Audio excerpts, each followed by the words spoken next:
అందరికీ అండి. Ustaad Bhagat Singh cinema release అవ్వడానికి ఇంకా 23 రోజుల టైం ఉందండి. సినిమా నుండి మనకు ఇప్పటికే 2 సాంగ్స్ అయితే రిలీజ్ చేయడం జరిగింది.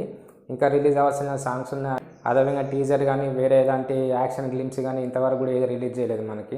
ఫ్యాన్స్ అందరూ అయితే సినిమా నుండి రిలీజ్ చేయవలసిన సాంగ్స్ ఇంకా ఉన్నాయి. అదేవిధంగా ఎలాంటి గ్లిమ్స్ కానీ ఎలాంటి టీజర్ కానీ ఇంకా రిలీజ్ చేయలేదు. సో సినిమా మీద ఒక బజ్ అనేది మూవీ టీం వాళ్ళు ఎలా క్రియేట్ చేస్తారని అయితే టెన్షన్లో కన్ఫ్యూజన్లో ఉన్నారండి ఫ్యాన్స్ అందరూ. మూవీ టీం వాళ్ళు అయితే ఫ్యాన్స్ అందరికి మీరు ఎలాంటి టెన్షన్ పడకండి, మూవీ మీద ఒక హైప్ అనేది ఎలా క్రియేట్ చేయడం మాకు తెలుసు అన్న విధంగా అయితే వాళ్ళ ప్రమోషన్స్ అయితే కొంచెం స్లోగా అయితే స్టార్ట్ చేశారండి. దానిలో భాగంగానే డైరెక్టర్ గారైన హరీష్ శంకర్ గారితో కొంతమంది జర్నలిస్టులతో కలిపి ఒక రౌండ్ టేబుల్ మీటింగ్ అనేది అయితే అరేంజ్ చేశారండి.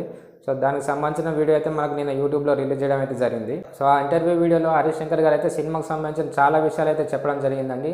సో సినిమా ఎలాంటిది, సినిమా తేరీకి రీమేక్ అంటున్నారు, రీమేకా కాదా అనే విషయాలు అయితే ఆ ఇంటర్వ్యూలో అయితే హరీష్ శంకర్ గారు క్లియర్ కట్గా చెప్పడం జరిగిందండి. సినిమా 100% తేరీకి రీమేక్ కాదు అని హరీష్ శంకర్ గారు అయితే మనకు క్లారిఫై చేశారండి.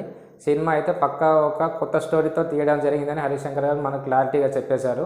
ఈ సినిమా నుండి ఇంకొక 2 సాంగ్స్ వస్తాయని మనకు హరీష్ శంకర్ గారు అయితే చెప్పడం జరిగిందండి. అంటే ఇంకో 2 సాంగ్స్ అయితే మనకు రిలీజ్ చేయాల్సి ఉంది.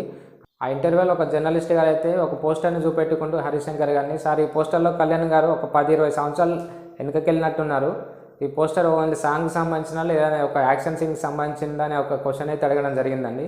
సో దానికి సంబంధించి ఆన్సర్ చెప్తూనే రేపు అంటే మార్చి 4th డేట్న ఒక అప్డేట్ అయితే రాబోతుందని ఆ ఫోటో చెప్తూ మనకైతే హరీష్ శంకర్ గారు అయితే ఆన్సర్ ఇవ్వడం జరిగిందండి. సో అంటే ఆ పోస్టర్కి సంబంధించిన డీటెయిల్స్, అంటే ఆ పోస్టర్ యాక్షన్ సీన్కి సంబంధించిందా లేదా ఒక సాంగ్కి సంబంధించిన అనేది అప్డేట్ అయితే మనకు రేపు రావడం అయితే జరుగుతుందండి.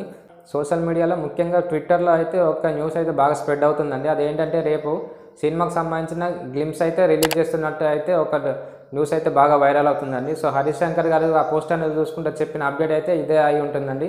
సో హరీష్ శంకర్ గారు చెప్పినట్టు టైంకి కనుక రిలీజ్ చేసినట్టయితే మనకు రేపు సినిమాకి సంబంధించిన గ్లిమ్స్ లేదా ఇంకొక సాంగ్కి సంబంధించిన అప్డేట్ అయితే వచ్చే అవకాశం ఉందండి. సో చూద్దాం మరి రేపు మనకు ఎలాంటి అప్డేట్ అయితే తీసుకొస్తారో, అది గ్లిమ్స్కి సంబంధించిన సాంగ్కి సంబంధించిన అప్డేట్ అయితే మనకు రేపైతే మనకు తెలిసిపోద్దండి.